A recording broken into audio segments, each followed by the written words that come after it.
the very big difference that I see between Republicans and Democrats, which is that Republicans operate from a place of scarcity.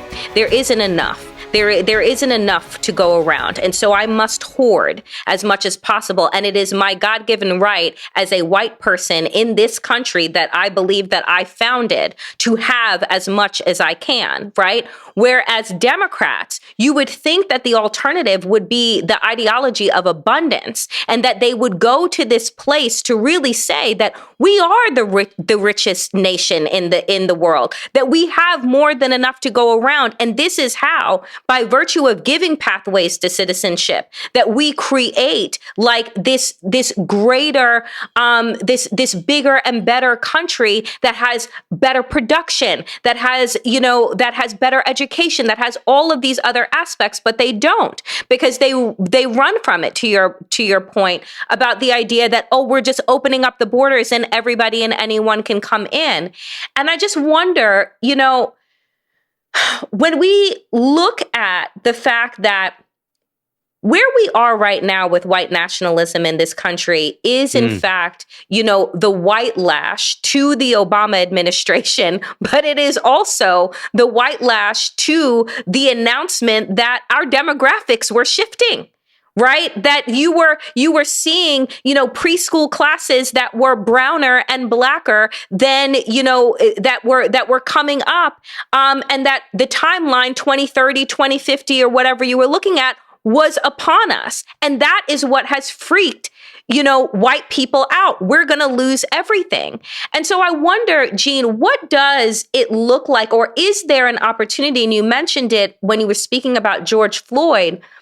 Real coalition building. What does that look like? What are the obstacles to creating the coalition building between communities of color, between Black people, right, and Latinx people that have similarities in their struggles? What does that look like, if at all you see it possible?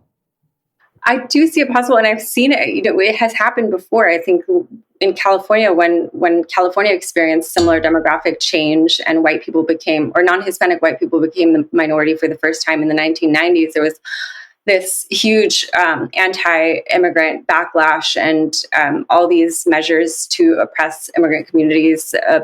Again, attacks on bilingual education, on affirmative action, on social services for the undocumented, and the undocumented population, Latinos in California, organized with Black and other communities, and they were able to fight back, and they were able to turn the state deep blue and basically spell the death of the GOP's control over the state forever. And I think the barriers to that are in part the fact that we have this huge disenfranchised population in the United States. In the 90s, it was different because you'd had the 1986 immigration reform where people were able to legalize their status, and they were able. In California, what we saw was a huge voter registration drive. Like Latinos were like, "Oh my God, our community is under attack. We need to ally with the other communities of color, and we need to vote, and we need to get our parents to vote. We need to get our grandparents to vote, our kids to vote. Everybody needs to vote." And unfortunately, we can't have that at the same scale nationally because of the fact that we haven't had immigration reform. We haven't had a pathway to citizenship since 1986, and it's that is absurd. That is you gotta absurd. Keep punting it. You got to keep punting it to placate the economic anxiety of Chet in the Rust Belt, who thinks that Pedro, who comes here and works the job that he does not want to work in the fields that gives his local community in Ohio a chance to survive, he's the threat, right? It's one of those situations, where it seems common to us because we talk about it, Gene, but I have to mention, and I'm going to vomit in my mouth, but I have to. Like, you wrote a book on Stephen Miller. It's called Hatemonger. I recommend people read it. I'm sorry. We'll end on an empowering note, but I got to connect the dots for folks because it's important. If we look at the threads, right, where it's been a divide and conquer technique by whiteness against our communities, where there's so many similarities when it comes to race and class, where when we, like you just mentioned, invest in coalition building, we win. We have the numbers, right? We build the Avengers and we fight back against Thanos and white supremacy. But very deliberately, and you've written about this, Stephen Miller and that administration, the Trump administration, have been able to Trojan horse their ideology on the backs of Latinophobia, let's be honest, and the scary caravan of Mexicans coming, right? And oftentimes the rest of us go, oh, that's not us. And then you realize, oh, crap, it is us. Yeah, it is. Can you tell people, because I still don't think people know, what is the end game of the Stephen Millers? If they had their druthers and if they had all the power, what is the end game, and why should all of us be terrified about it, and all of us need to come together to combat it? I mean, the end goal is to re-engineer the demographics of this country and to make this a majority white or all white country. And one of the mechanisms that they see for doing that, aside from really cruel and sadistic immigration policies, is violence. Like, they actually promote extremism and violence to do this. I mean, you don't see Stephen Miller talking about this openly, but when you look at the ideologies, the books that he's promoted, the books that he's been inspired by, like the Camp of the Saints, which can you tell people about that? Because most people don't know that both Steve Bannon and Stephen Miller have promoted this early 1970s fictional novel written by Jean Raspail, this French white nationalist. Can you just tell people about that? They've openly promoted this while they're in the Trump administration. Can you just give the plot summary real quick? Yeah, I mean, it's a dystopian fiction novel about the destruction of the white world by refugees that are described as monsters, animals, beasts. They're described in the most dehumanizing terms because the book's goal is to create hatred and fear towards refugees, towards brown people. Basically, like the idea of the book is that, and one of the most dangerous ideas of the book is that if you do not resist brown and black people with violence, then your civilization will be destroyed. Like, you need to fight back with hatred and violence, and that could include massacres, mass shootings. That's an aspect of the book that I don't think is often discussed, but it's like the main characters who are supposed to be like who the author clearly sympathizes with promote massacres of brown and black people. You know what's always wild to me? But other than that, he's lovely. Other than that, he's a delight. One, Gene, I need to give you like deep, like gratitude and applause for even going into a deep dive on Stephen Miller and Donald Trump and white nationalism to give the rest of us an understanding and the information that we need about their agenda, because I couldn't imagine wanting to live inside that man's mind, Miller's mind, for like even a second.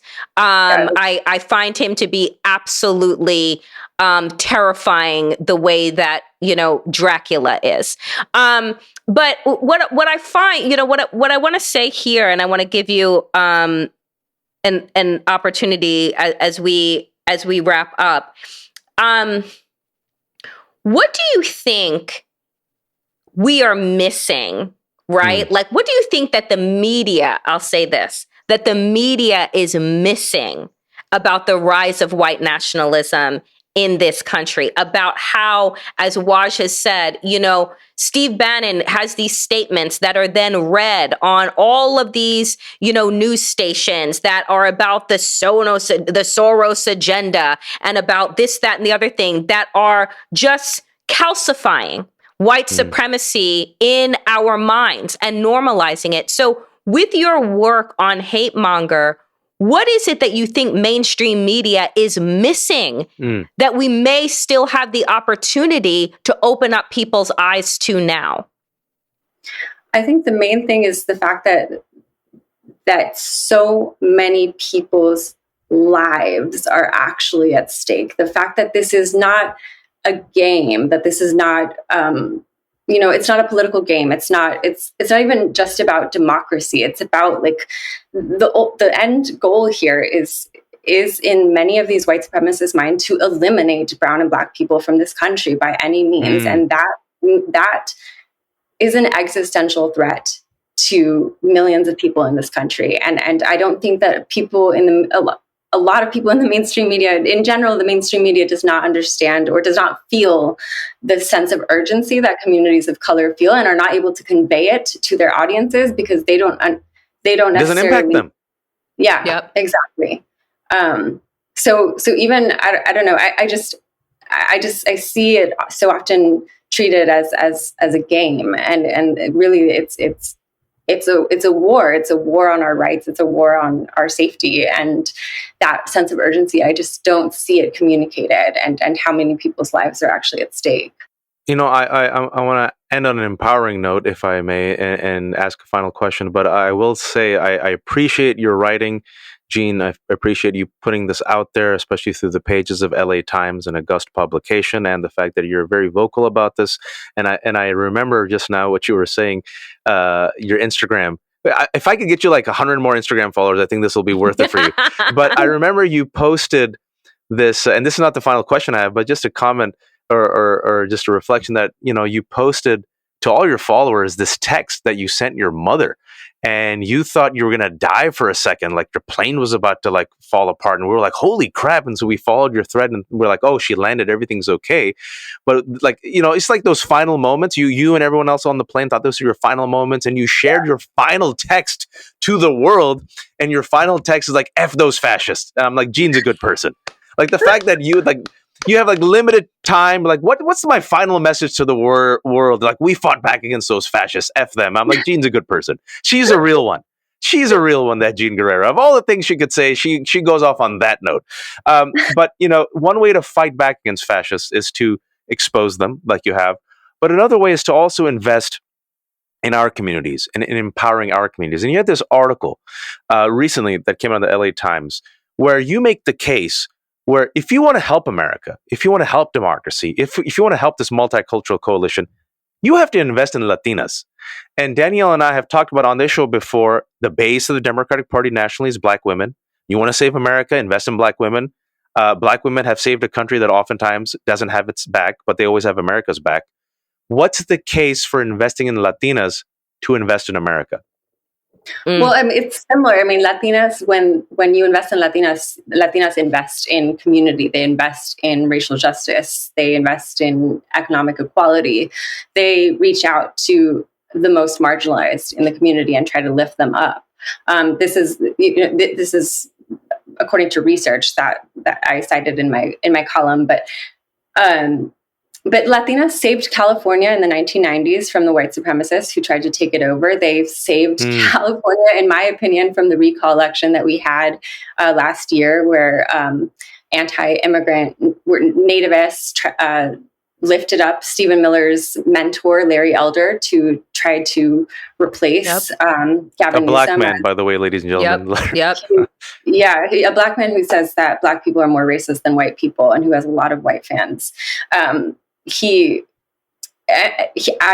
was a time when the polls showed that he actually might have a chance at becoming governor of California, and Latinas organized their communities. They were knocking on doors, communicating the urgency of what was at stake as far as his plans to scale back all of California's progress for immigrant rights, healthcare for the undocumented, investments in education.